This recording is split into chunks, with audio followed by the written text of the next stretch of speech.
El tablero geopolítico acaba de cambiar de forma irreversible. No es una advertencia, no es una especulación, es un hecho que está ocurriendo ahora mismo, mientras hablamos. México acaba de ejecutar un movimiento que ningún modelo en Washington tenía contemplado. Un movimiento coordinado, sincronizado, construido con una precisión que no se improvisa. Y la onda de choque que generó no se limita a los pasillos de una cancillería. Se siente en las bolsas de valores, se siente en el precio del dólar, se siente en la cara de los operadores de Wall Street que esta mañana abrieron sus pantallas y no reconocieron el mundo que tenían enfrente. Ojo con esto, porque lo que está en juego no es un acuerdo comercial más. Lo que está en juego es quién dicta las reglas del orden económico global en los próximos 20 años. Y aquí está la clave. México no llegó solo. Llegó con Canadá. Un Canadá que respondió a las amenazas de Donald Trump con una frialdad calculada, con una arquitectura de respuesta tan estructurada que los analistas internacionales todavía están procesando lo que acaban de presenciar. El primer ministro Mark Carney no improvisó.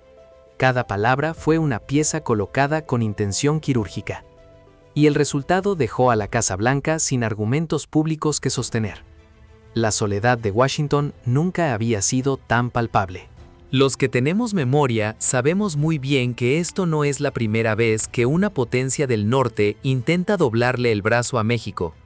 Ya nos lo hicieron en el 94, cuando el peso se desplomó y los fondos de rescate vinieron cargados de condiciones que no eran ayuda, sino cadenas. Ya nos lo hicieron cuando el Fobaproa convirtió las deudas privadas de los banqueros en deuda de todo el pueblo mexicano. La presión externa siempre ha encontrado cómplices internos dispuestos a ceder. Pero hoy el escenario es distinto. Hoy hay una presidenta en Palacio Nacional, Claudia Sheinbaum, científica, formada en matemáticas y en política pública. Una mujer que entiende la economía no como un favor que se negocia con los poderosos, sino como una ecuación que debe equilibrarse para beneficio del pueblo que la eligió. A ver, fíjense bien en lo que está pasando dentro de México al mismo tiempo. Porque mientras el gobierno defiende la soberanía con una firmeza que no se había visto en décadas, hay una élite económica aterrorizada. Empresarios con patrimonio atado a Washington. Operadores del viejo régimen que durante 30 años aprendieron a prosperar vendiendo acceso, vendiendo condiciones, vendiendo el país en cuotas manejables. Esos actores hoy le ruegan a México que se rinda, y México no va a rendirse. Lo que estamos presenciando en tiempo real es el choque de dos visiones de mundo completamente incompatibles. Por un lado, un magnate convertido en presidente que gobierna por capricho, por aranceles, por amenaza. Por el otro, un bloque de naciones que ya articulan desde Ginebra hasta Londres los argumentos jurídicos y económicos para aislar esa lógica del resto del planeta. Esto no es retórica. Expertos de talla mundial ya hablan abiertamente de las bases para cuestionar la estabilidad que Trump representa para el orden económico global. La palabra impeachment circula en foros donde antes era impensable pronunciarla. Y en el centro de todo ese movimiento sísmico, México. Han pasado apenas 72 horas. 72 horas. Y en ese tiempo, el mundo cambió de eje. El viernes por la tarde, desde la Casa Blanca, Donald Trump firmó una orden ejecutiva anunciando un nuevo paquete de sanciones económicas contra México. La razón oficial que dieron fue el supuesto incumplimiento de políticas energéticas dentro del TEMEC. Trump acusó a México de favorecer a la CFE y a Pemex, de bloquear la inversión estadounidense, de romper las reglas del juego. Si aún no sigues el canal Secretos del Poder Mexicano, este es el momento. Cada semana traemos análisis como este que no encontrarás en los medios tradicionales. Pero todos sabíamos la verdad. Era un castigo por proteger el litio. Un intento de doblar al gobierno mexicano para que se alineara con Washington justo antes de las negociaciones presupuestarias en el Congreso estadounidense. Las sanciones apuntaban al acero, al aluminio, a los productos agrícolas. El objetivo era simple y brutal: crear caos económico, presionar al peso, hacer que el propio pueblo mexicano se levantara contra su gobierno, el manual de siempre. Los que tenemos memoria sabemos exactamente de qué estamos hablando. Esta no es la primera vez que Washington usa el dolor económico como arma política contra México. Lo vimos en los 90 con el FOBAPROA, cuando las condiciones del rescate las dictaron desde afuera, y el pueblo mexicano pagó la factura durante 2 décadas. Lo vimos cada vez que el FMI llegaba con su maletín de préstamos envenenados, exigiendo privatizaciones, recortes sociales, entrega de sectores estratégicos. La misma asfixia, los mismos actores, las mismas excusas. Ojo con esto, porque aquí está el patrón que no cambia. Washington no sanciona a los países que se rinden. Washington sanciona a los países que se atreven a decir que no. Y México dijo que no. Esta mañana, con una calma que contrastaba con la tormenta que estaba a punto de desatar, la presidenta Claudia Sheinbaum se dirigió a la nación y al mundo. Flanqueada por el secretario de Hacienda y por la canciller, se plantó frente a las cámaras sin titubeos, sin súplicas, sin el tono de disculpa que durante 30 años fue el idioma oficial de Los Pinos cuando Washington levantaba la voz. Hubo una declaración de principios, y lo que anunció cambió las reglas del juego en Norteamérica para siempre. Mira, lo digo sin rodeos, lo que estamos viendo no es solo una respuesta diplomática. Es la culminación de un proceso que los gobiernos del viejo régimen nunca tuvieron el valor ni la voluntad de iniciar. Porque someterse era más cómodo, porque había negocios que proteger, porque había una clase política que prosperaba exactamente en esa zona de subordinación donde México pedía permiso para existir. Eso se terminó. Tras meses de negociaciones en silencio, con respaldo unánime de los países miembros, México aceptó formalmente su ingreso como miembro de pleno derecho al bloque BRICS ampliado. A partir de hoy, México se une a Brasil, Rusia, India, China, Sudáfrica y a la creciente lista de naciones que conforman este gigante económico que ya representa más del 40% del PIB mundial. 40%. Eso no es un club de países emergentes. Es el nuevo centro de gravedad del planeta. A ver, porque aquí es donde la historia se pone densa de verdad. ¿Qué significa esto en términos concretos para México, para su economía, para tu bolsillo? 3 cosas, y cada una es más poderosa que la anterior. La primera, acceso inmediato al nuevo Banco de Desarrollo, el Banco de los BRICS, una alternativa directa al FMI y al Banco Mundial.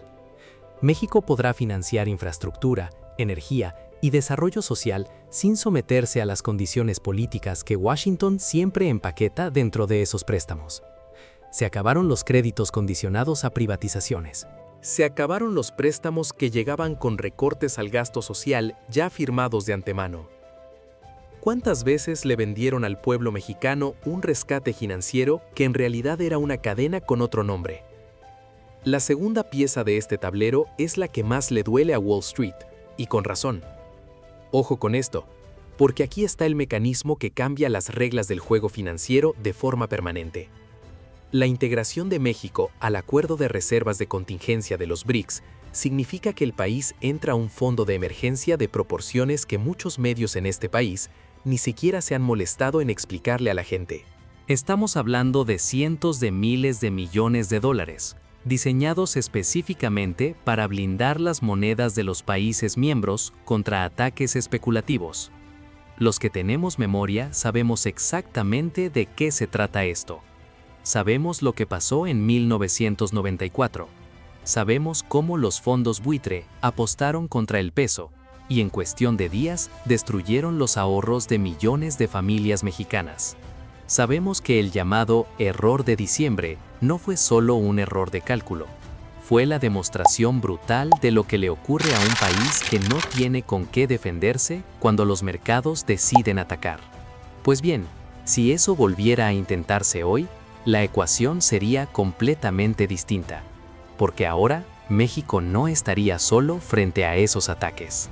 Se enfrentaría a las reservas combinadas de China, India, Brasil y el resto del bloque. Es la diferencia entre poner un candado en una puerta de madera y poner una bóveda de acero. Y aquí está la clave. La tercera pieza es la más estratégica de todas. Sheinbaum anunció un programa piloto para que el comercio de petróleo, manufacturas y productos agrícolas entre México y los demás miembros del bloque se realice en pesos, yuanes, reales o una futura canasta de monedas, eludiendo por completo al dólar como intermediario obligatorio. Cada barril de petróleo que México venda a China en yuanes es, sin exageración, un clavo más en el ataúd de la hegemonía del dólar como moneda única del comercio global. Eso no es retórica. Es aritmética geopolítica. Y aquí es donde la historia se pone más densa todavía, porque esta decisión provocó de inmediato una fractura visible dentro de la élite mexicana. El magnate Arturo Velasco, cuya fortuna se construyó sobre sus vínculos con bancos y corporaciones de Nueva York, emitió un comunicado urgente calificando la medida de suicidio económico. Argumentó que desafiar a Trump de esta forma provocaría fuga de capitales y destruiría la confianza inversora. Habló de riesgo, habló de prudencia, habló de consecuencias. Mira, lo digo sin rodeos. Lo que el señor Velasco llama prudencia es exactamente el tipo de prudencia que durante décadas le costó a México su soberanía energética, su soberanía financiera y la dignidad de millones de trabajadores que vieron cómo sus salarios se congelaban mientras las utilidades de esas mismas corporaciones se disparaban. Esa prudencia tiene nombre, se llama sumisión. Lo que Velasco no dijo es lo que importa de verdad. Su miedo no es la economía mexicana, es perder su acceso preferencial al mercado estadounidense. Es perder su capacidad de influir en la política de México desde sus oficinas en Manhattan.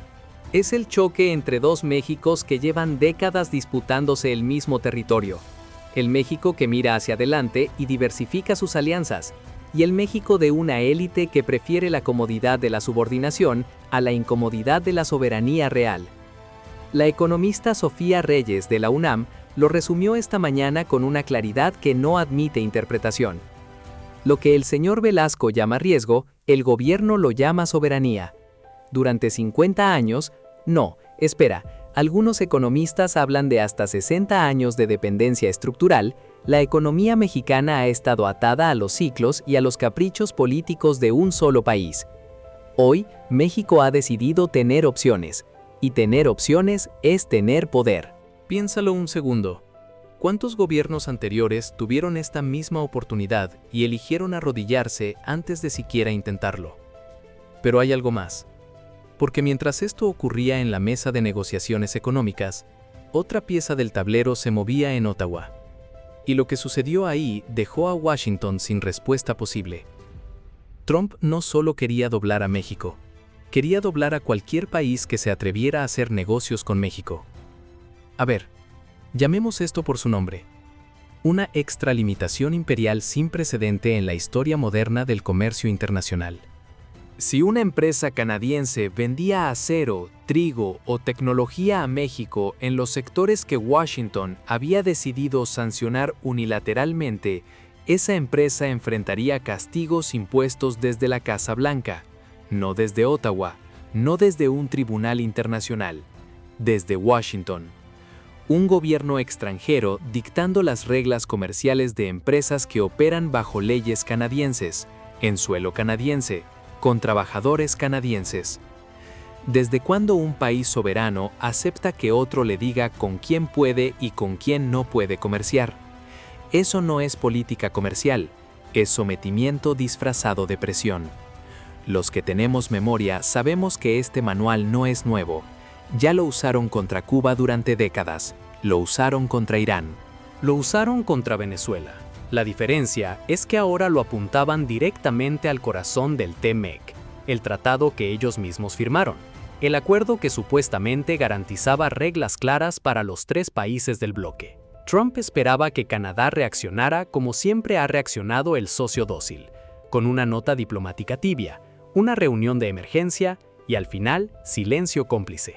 Mark Carney no es un político de carrera que aprendió a sobrevivir en los pasillos del poder cediendo a tiempo. Es un hombre que pasó años gobernando los bancos centrales más poderosos del mundo occidental. Entiende la guerra financiera desde adentro. Su respuesta llegó en conferencia de prensa frente al Parlamento canadiense, y no fue un comunicado. Fue una declaración de guerra económica en 3 movimientos que desmantelaron la estrategia de Trump antes de que terminara de ejecutarse. Primero, cualquier empresa o ciudadano canadiense que intente acatar sanciones extraterritoriales impuestas por un gobierno extranjero enfrenta multas millonarias y cargos penales bajo ley canadiense. El director ejecutivo en Toronto que obedezca a Washington en lugar de a Ottawa va a la cárcel. Punto. Trump construyó un arma de presión. Carney la convirtió en papel mojado antes de que disparara. Pero hay algo más. Y esto es lo que los medios tradicionales no están contando con la misma claridad. Segundo movimiento. El gobierno canadiense creó un fondo de seguros para proteger a cualquier empresa sancionada por Estados Unidos por comerciar con México bajo la ley canadiense. Si Washington los castiga, Ottawa los cubre. El miedo desaparece. Y sin miedo, la sanción no tiene poder real. Ningún poder. Ojo con esto, porque el tercer movimiento es el que hizo que los operadores de Wall Street se atragantaran con su café de la mañana. Carney anunció un acuerdo de swap de divisas ilimitado y de efecto inmediato entre el Banco de Canadá y el Banco de México. Peso mexicano por dólares canadienses, directamente, sin tocar el sistema bancario de Nueva York, sin pasar por el dólar estadounidense. Las empresas de ambos países construyeron en cuestión de horas una autopista financiera bilateral que rodea por completo la arquitectura financiera que Washington usa como palanca de control desde hace décadas. Eso no es una reacción defensiva, es arquitectura financiera ofensiva. El analista Javier Dubois, de la Universidad de Montreal, lo dijo con una precisión que no necesita adorno. Canadá ha pasado de ser un seguidor a ser un líder. Al defender a México, se defiende a sí mismo y defiende el principio de que las naciones deben ser libres de comerciar sin la intimidación de un matón geopolítico. Y tiene razón, porque lo que ocurrió en Ottawa esta semana no fue solo una respuesta canadiense a una provocación estadounidense. Fue la primera vez en mucho tiempo que dos países del bloque norteamericano le dijeron a Washington, con instrumentos legales y financieros concretos, que las reglas del juego habían cambiado. México no estaba solo en la sala. El mensaje de Ottawa a Washington fue inequívoco. Tus reglas ya no aplican aquí. Y eso, escúchenme un momento, no fue una coincidencia. Nunca lo fue. La entrada de México al bloque BRICS y la respuesta de Canadá no son dos eventos paralelos que ocurrieron por azar en la misma semana. Son las dos caras de una misma moneda. Son el resultado de una estrategia coordinada, gestada con paciencia y ejecutada con una precisión que los analistas de Washington tardaron horas en comprender, porque no estaban buscando en el lugar correcto.